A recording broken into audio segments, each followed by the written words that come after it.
bags and bags of food being thrown away because the migrants don't want to eat them, and they just go to waste.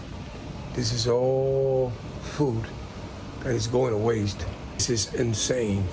This is fresh. This is good food, but they don't want to eat it. They said they don't like it.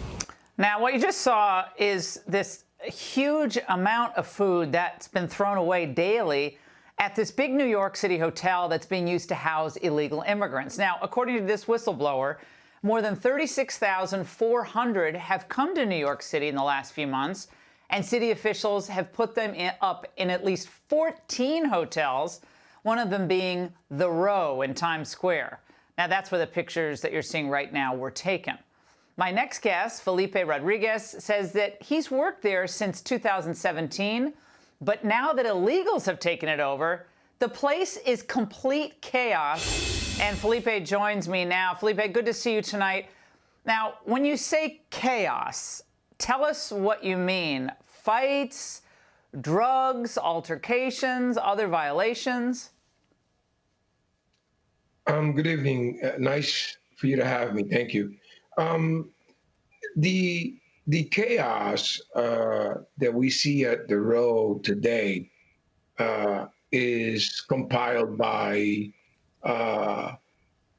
migrants being drunk, drinking all day, smoking marijuana, consuming drugs, and domestic violence, people having sex in the stairs, young people, teenagers. They use the fire exit stairs to go in there and do what teenagers do. We have people, actually trying to act like the hotel is theirs and we have no rights. The form in which they keep their rooms is horrendous. They don't clean it. They don't fold their clothes. It's in piles and piles. They're hoarding clothes. They're hoarding whatever they can hoard, and there's no accountability. And when you go into a room and you say something, the hotel management, especially the GM, has directed us that we're not allowed to tell them nothing, and practically they have carte blanche at the Row. So Felipe, so what you would say is that you don't see this sort of expected gratitude for free housing, free food, obviously shelter in a city where rent is very expensive. You're not seeing a lot of that.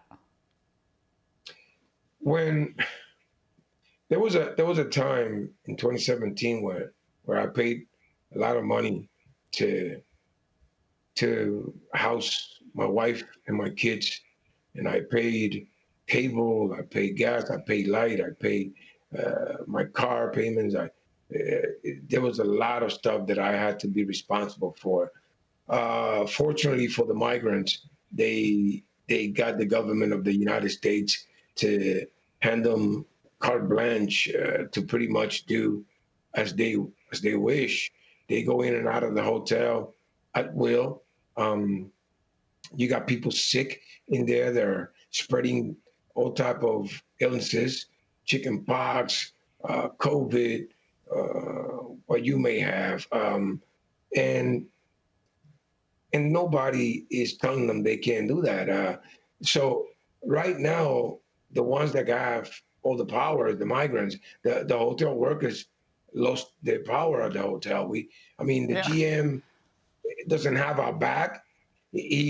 I guess all he cares about is making the money that he's making. But I don't want to turn this into a personal grievance about the GM or how the hotel is run. What we're interested in, Felipe, is what's happening with the use of taxpayer dollars. New York, it's estimated, has spent about $1 billion. That's the estimate on the illegal immigrants in New York City, including the housing that you're seeing. Now, we're showing pictures of weed, marijuana that you said was found at the hotel. So how did No, you no, it wasn't. find it? Or you didn't find it? Do you know who this belonged I to? collected, I collected it. Mm-hmm. The marijuana there was a fight in the lobby. I was there that night, and one of the migrants was drunk, and he took a swung on a security officer, hit him in the head. Uh, the security for the hotel took him down. The NYPD responded, and when the NYPD entered the hotel, there was a couple of teenagers by the stairs of the lobby to go into the top lobby, and when they seen the cops, they just dropped the weed on the stairs, and I seen it, so I took pictures of it and I collected it and gave it to Yeah. security. Well, Felipe, if all Americans could see what you've witnessed just in the last few months at this hotel, in one sentence, what do you think they'd say? It's a disgrace. Well, that sums it It's a up. disgrace. Yeah, Felipe, you've done more to illuminate this situation than, frankly, a lot of folks in the media, because you had inside access, and we really appreciate your speaking out and giving us this information. Thank you very much.